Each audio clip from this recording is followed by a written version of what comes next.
Kwa jina naitwa Aisha Abasi Lubamba maarufu mtoto wa marehemu. Nashukuru sana shehe wetu Sheikh Abubakati, kwa mara ya kwanza alituingiza katika masomo ambayo tumefundishwa namna gani wajasiriamali tufanye.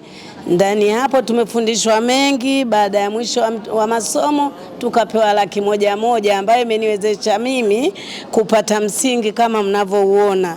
Nina aina hapa 2002, nina Blue Valley, pia na perfume ambayo ni suna kwa wanaume kupaka, na mimi nimejiongeza.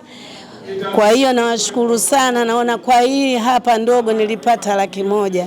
Leo nakabidhiwa tena, Mungu akipenda. Hii biashara yangu natembea kwa mguu, lakini lengo langu sio mguu.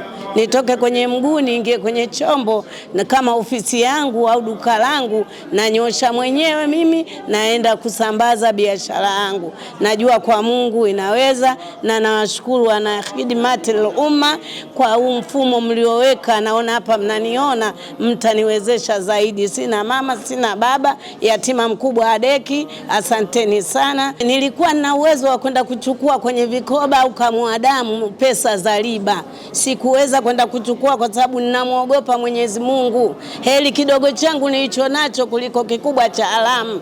Naogopa kugombana na Allah Subhanahu wa Ta'ala. Na wewe mwanamke mwenzangu unaoenda kuchukua riba, unaona Mungu akuoni? Mungu anakuona popote ulipo. Muogope Mwenyezi Mungu ndugu yangu. Riba haijengi, riba haiendelezi. Mimi nasema mtoto wa marehemu. Nawashukuru sana na Mungu awazidishie. Wana Khidmatul Umma nawashukuru sana.